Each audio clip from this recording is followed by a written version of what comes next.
ഇതൊക്കെയാണ് നടന്നത് സർ. കണ്ടില്ലേ സാറേ, ഇത് അവര് എനിക്ക് വേണ്ടി എന്റെ പേരിലെടുത്ത 60,000 രൂപയുടെ ഡീഡിയാ. ഫോം നമ്പർ 29 എന്റെ കയ്യിൽ നിന്ന് പോയില്ലായിരുന്നെങ്കിൽ ഈ വക പ്രശ്നങ്ങളൊന്നും വരില്ലായിരുന്നു സാറേ. എന്തൊക്കെ കേൾക്കണം, ഓരോരോ മാരണങ്ങളെ. മാഡത്തിന്റെ കാര്യമാണോ സാറേ? ശിവലിംഗം, മാഡത്തിന്റെ കാര്യമല്ല, നിന്റെ കാറിന്റെ കാര്യം പറഞ്ഞ. ഈ പ്രശ്നം എവിടെ ചെന്നാ അവസാനിക്കാന്ന് നിനക്കറിയോ? ഇതൊക്കെ നമ്മൾ ഒട്ടും ചിന്തിക്കാത്ത കുഴി കൊണ്ട് ചാടിക്കുന്ന കേസാ. എത്ര വലിയ പ്രശ്നമാണെന്നൊന്നും പറയാൻ പറ്റില്ല. സർ ആ കാര്യങ്ങളൊക്കെ ഒന്ന് വിട്ട് കളഞ്ഞേക്ക്. അതെ സാറേ, നമ്മുടെ ഈ കഥയൊക്കെ മെഗാ സീരിയലിൽ വല്ല വലിച്ചിട്ടാതിരിക്കുക നല്ലത്. കുടിക്കേ. അയ്യോ, ഇതിന് ഭയങ്കര തണുപ്പാണല്ലോ. Called കോഫിയാണ് sir. എനിക്കിതൊന്നും കുടിക്കാൻ പറ്റത്തില്ല. ഇതുകൊണ്ട് പോയിട്ടെ ശരിക്കും ചൂടാക്കി കൊണ്ടോ, ഇല്ലെങ്കിൽ എന്റെ പല്ല് പൊളിക്കും. അതുകൊണ്ടാ. ചെല്ലേ ശിവലിംഗം, അതൊന്നും നടക്കില്ല. ശരി, ഇത് മാറ്റിയിട്ട് കോഫി ഓക്കെ ഉണ്ട്. മാഡം. പറയൂ സർ, ഇനി നമ്മൾ എന്താ ചെയ്യാ? കാര്യം നിങ്ങൾ ഈ പറഞ്ഞ കഥയൊക്കെ ഞാൻ വിശ്വസിച്ചു തന്നെ ഇരിക്കട്ടെ. പക്ഷേ MYM 9679 എന്ന കാറിന്റെ ഒരു കഥ ഞാൻ പറഞ്ഞുതരാം. നിങ്ങൾ ഈ പറയുന്ന കാറ് മോഷണം പോയി എന്നുള്ളൊരു കംപ്ലൈന്റ് എന്റെ സ്റ്റേഷനിലേക്ക് വന്നിട്ടുണ്ട്. കംപ്ലൈന്റോ? അതെ. ഈ കംപ്ലൈന്റ് ആരാ തന്നെ സാറേ? ജമാൽ, വലിയൊരു ഗുണ്ടേ.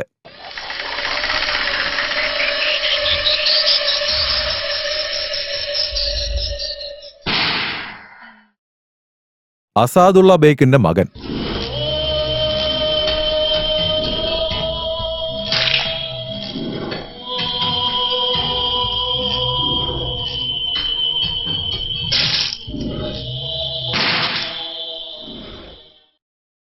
Very peculiar character. എന്റെ വാപ്പയ്ക്ക് അതിന് മാത്രം കാശുണ്ടായിരുന്നു. പുറത്തു പോയി കഴിക്കാനായിട്ട് കാശ് ചോദിച്ചപ്പോ തന്നില്ല. അതുകൊണ്ട് വീട്ടിൽ പൂട്ടിയിട്ട് ഇപ്പൊ ചത്തുന്നൊക്കെ കേൾക്കണത്. ഒരു ചിക്കൻ ബിരിയാണി കൂടുതൽ കഴിക്കാൻ തോന്നിയതിനാണ്. എനിക്ക് സത്യം പറഞ്ഞ പ്രാന്താന്നേ. ഒരു കാറിന്റെ കാര്യം പറഞ്ഞ് വീട് വിട്ട് പുറത്തു വരേണ്ട കാര്യം എന്തായിരുന്നു എനിക്ക്? ഇത്രയും നാളായിട്ടും തിരിച്ചു പോയിട്ടുമില്ല, ഇനി പോവില്ല. മനസ്സിലായ? എന്ത് കാര്യം? ഇപ്പൊ റിലീസായിട്ട് ഒരു കാര്യമില്ലെന്നേ. എന്റെ അപ്പറൊരു ടൈപ്പാണ്. സ്വന്തം മോൻ വഴി കിടന്ന് പിച്ചെടുത്താലും മറ്റവരുടെ മക്കളെയൊക്കെ മടി കെട്ടിട്ട് കൂട്ടും. അയാൾ എന്റെ കൈ കൊണ്ട് തീർന്നെന്നാ ഞാൻ വിചാരിച്ചേ. പക്ഷെ വിധി വേറൊന്നായിപ്പോയി. ഇതാണ് അവന്റെ കഥ. റിലീസായതിനു ശേഷം കഞ്ചാവ്, കള്ളപ്പണം, ഗുണ്ടായിസം, ഇതൊക്കെയാണ് അവന്റെ പരിപാടികൾ. നീ പറയുന്ന കാര്യങ്ങളൊക്കെ അവനെ അറിയുമെന്ന് എനിക്കറിയില്ല. അതുകൊണ്ടാണ് അവന്റെ വാപ്പയുടെ കാറ് മോഷണം പോയെന്നുള്ളൊരു കംപ്ലൈന്റ് ഇവിടെ തന്നത്. നീ ആണെങ്കിൽ കൃത്യമായിട്ട് എന്റെ മുമ്പിൽ വന്ന് പെടുകയും ചെയ്തു. തെറ്റ് ചെയ്തോ ഇല്ലയോ, ന്യായം മുഴുവൻ അവന്റെ ഭാഗത്താണ്. നീ ഇപ്പൊ എത്ര ചോദ്യങ്ങൾ ഉന്നയിച്ചാലും അവൻ കൃത്യമായിട്ട് മറുപടി പറയും. പോയിന്റ് നമ്പർ 1, എന്റെ വാപ്പ നിനക്ക് 60,000 രൂപ തന്നെന്ന് തന്നെ ഞാൻ വിചാരിക്കാം. പക്ഷേ അത് നിനക്ക് കാറിന് വേണ്ടിയാണ് തന്നതെന്ന് ഞാൻ എങ്ങനെ വിശ്വസിക്കുക? നീ എന്റെ വാപ്പക്ക് കാശ് കൊടുത്തിട്ടുണ്ടെന്നൊക്കെയല്ലേ പറയണേ? അതിന് നിന്റെ എന്തെങ്കിലും തെളിവ് കിട്ടിയിട്ടുണ്ടാ? നാളെ ഞാനും നിനക്ക് 1,00,000 രൂപ തന്നങ്ങ് പറയും. നീ സമ്മതിച്ചല്ലോ അല്ലേ? എന്റെ കുട്ടിക്കാലത്തെ സ്കൂളിൽ പറഞ്ഞ കഥ പോലും ഞാൻ കേൾക്കാറില്ല. അപ്പോഴാണ് ഈ ഫോം 29 കാണാണ്ട് പോയി എന്നുള്ള കഥ പറയണത്. അതായത് ഞാൻ പറഞ്ഞു വരുന്നത് എന്താന്ന് വെച്ചാ, നീ എന്റെ വാപ്പക്ക് കാറ് വാങ്ങിക്കാനായിട്ടാണ് 60,000 രൂപ കൊടുത്തതെന്നുള്ള കാര്യത്തിന് എന്ത് തെളിവുള്ളേ? നിയമപ്രകാരം നിനക്കറിയില്ലേ, വാപ്പ മരിച്ചു കഴിഞ്ഞാൽ വാപ്പാടെ എല്ലാ ആസ്തിയും ഈ മകനായ എന്റെ പേരിൽ വന്ന് ചേരണമെന്നാ. സോ വീടും കാറും ഒക്കെ എന്റെ വാപ്പാടെ പേരിലായതുകൊണ്ടേ അതൊക്കെ ഇനി എന്റെ സ്വന്തമല്ലേ. ഞാൻ ചെറുതായിരുന്ന സമയത്ത് കാറിനകത്തിരുന്ന് ബീഡി വലിച്ചെന്നും പറഞ്ഞിട്ട് വാപ്പ എന്നെ വീട്ടിൽ നിന്ന് പുറത്താക്കിയിട്ടുള്ളതാ. അതാണ് എന്റെ തൊന്ത. ഇപ്പൊ സംഗതികളൊക്കെ ഇങ്ങനെ ആയതുകൊണ്ട് ഞാനും ഹെൽപ്ലെസ്സാ, നീയും ഹെൽപ്ലെസ്സാ. എന്ന് പറഞ്ഞ കാറ് നീ എന്തായാലും അവന് വിട്ടുകൊടുക്കേണ്ടി വരും. ഇല്ലെങ്കിൽ അവൻ ഇവിടെ തന്നിരിക്കുന്ന കംപ്ലൈന്റിന്റെ പേരില് കോടതിയിൽ ഒരു വിധി പ്രഖ്യാപിക്കുന്നത് വരെ നിന്നെ എനിക്ക് അറസ്റ്റ് ചെയ്യേണ്ട അവസ്ഥ വരും.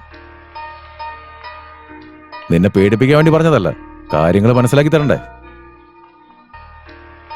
ഒരു കാര്യം മാത്രം നിങ്ങൾ രണ്ടുപേരും മനസ്സിലാക്കേണ്ടതുണ്ട്. കാര്യം നിങ്ങളുടെ അവസ്ഥയും കുറച്ച് കഷ്ടത്തിലാണെന്ന് എനിക്കറിയാം. പക്ഷെ ഞാനിവിടെ എന്ത് ചെയ്യാണ്? എനിക്കൊരു തുമ്പ് കിട്ടി അവനെ പിടിച്ച് അകത്തിടാൻ തന്നെ താല്പര്യം. പക്ഷെ സാക്ഷി പറയാൻ ആരുമില്ലല്ലോ. അവൻ കാരണം നിങ്ങൾക്കൊരു ബുദ്ധിമുട്ടുണ്ടാവാതിരിക്കാനാണ് കാര്യങ്ങളൊക്കെ കൃത്യമായി പറഞ്ഞു തന്നെ. ഒരു ദിവസം സമയം തരാം, ശരിക്കൊന്ന് ആലോചിച്ച് നോക്ക്. എനിക്ക് ചെറിയൊരു അത്യാവശ്യമുണ്ട്.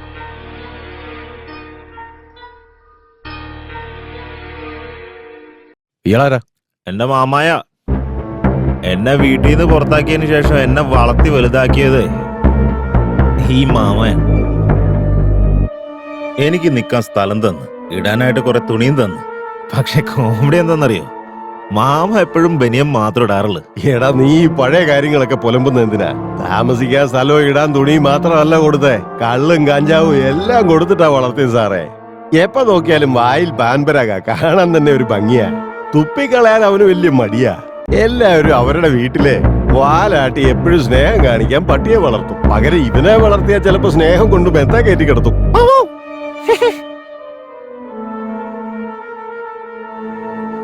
Mama eye drops.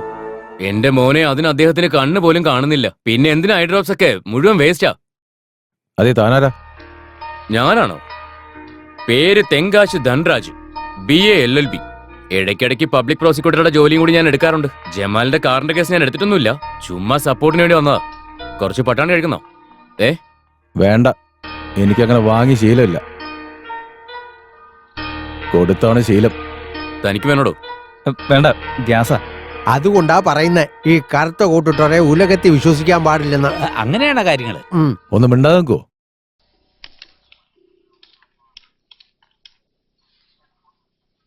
RTO അല്ലേ?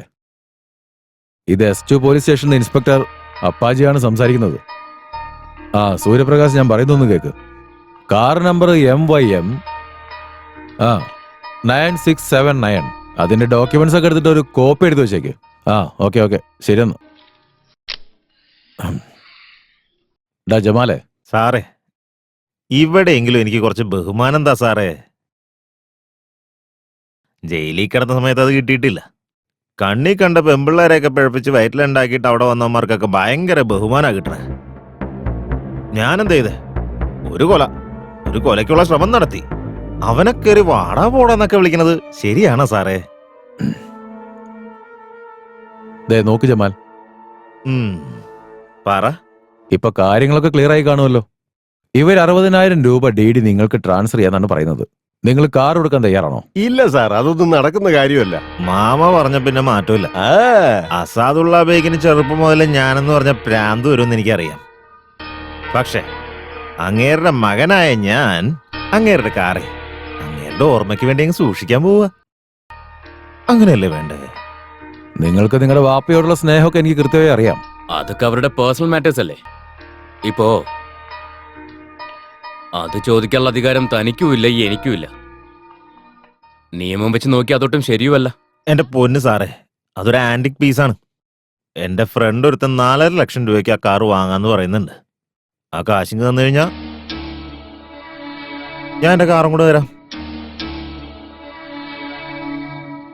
ഇല്ലെങ്കിൽ പിന്നെ കാർ എന്റെ വീട്ടിൽ കിടക്കട്ടെ. നിങ്ങൾക്ക് സമ്മതാണോ?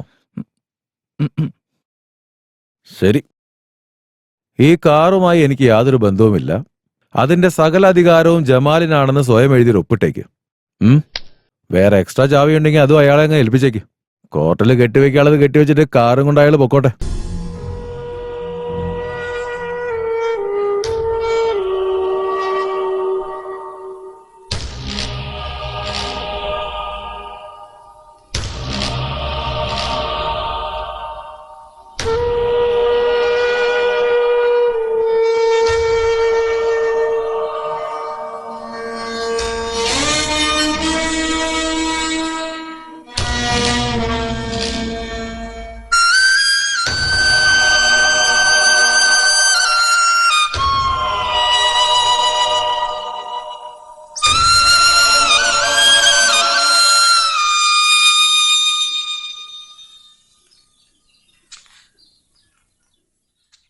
നിങ്ങളിതുവരെ പോയില്ലേ? എന്താ പോണില്ലേ? ഇറങ്ങാൻ പോയിരുന്നു സാറേ. നോക്ക് മംഗള, ഈ ഒരു സാഹചര്യത്തിൽ ഇങ്ങനെയൊക്കെ പറയുന്നതുകൊണ്ട് എന്നോടൊന്നും തോന്നരുത്. ഈ കണ്ണീരെന്ന് പറയുന്നത് അത് മനുഷ്യന്റെ വലിയൊരു വീക്ക്നെസ്സാ. അതുപോലെ തന്നെ ഒരു ഗിഫ്റ്റും. ചില സമയത്ത് നമുക്ക് ആശ്വാസമൊക്കെ കിട്ടും. പക്ഷെ ചിലപ്പോഴൊക്കെ ഇത് നമ്മുടെ നാശത്തിന് കാരണമായി തീരും. അതും ഓർമ്മയിൽ വേണം. ഇതിലിപ്പോ എനിക്ക് സഹായിക്കാൻ പറ്റില്ല. I am sorry. സാരമില്ല സർ, സാറെങ്കിലും ഞങ്ങളെ വിശ്വസിക്കുന്നുണ്ടല്ലോ, അത് മതി. ഇത് സാറിന്. ഇതെന്താ? ഒരുപക്ഷെ ജമാല് ഞങ്ങൾക്ക് ആ കാറ് വിട്ടു തരാണെങ്കിൽ സാറിന് സ്വീറ്റ് തരാലോ എന്ന് വിചാരിച്ച കേസരി ഉണ്ടാക്കിയത്. ഓ, ഇതാ സാറ്. ഇതെന്താ? ഷർട്ട് പീസാ. ഷർട്ട്? ആക്ച്വലി ഇത് നിങ്ങൾക്ക് വാങ്ങിച്ചതല്ല. ആ ചൈന ബസാറിൽ ഒന്നെടുത്ത ഒന്ന് ഫ്രീ ആയിട്ട് കിട്ടുമല്ലോ, ഇവന് വേണ്ടി വാങ്ങിയതാ. ഫ്രീ ആയിട്ട് കിട്ടിയത് സാറിന്. അതെ സാറേ, എനിക്ക് എന്റെ കാറോ കിട്ടിയില്ല. അറ്റ്ലീസ്റ്റ് ഈ ഷർട്ടിന്റെ തുണി സാറിന് തന്നിട്ട് അതിന്റെ മനസമാധാനം കിട്ടട്ടെ സാറേ. എന്താ ഞാൻ പറയാ, എത്രയോ പേർക്ക് ഞാൻ എന്തൊക്കെ സഹായം ചെയ്തിരിക്കുന്നു. തിരിച്ചവരൊരു താങ്ക്സ് പോലും പറഞ്ഞിട്ടില്ല. എന്നാൽ നിങ്ങളാണെങ്കിൽ ഷർട്ടും കാസറ്റും ഒക്കെ തരുന്നുണ്ട്. ഞങ്ങൾക്ക് ഇങ്ങനെയല്ലാതെ താങ്ക്സ് ഒന്നും പറയാൻ അറിയില്ല സാറേ. അതുകൊണ്ട് ഇങ്ങനെ ചെയ്യണമെന്ന് തോന്നി. ഇറങ്ങട്ടെ സാർ. പോവാം.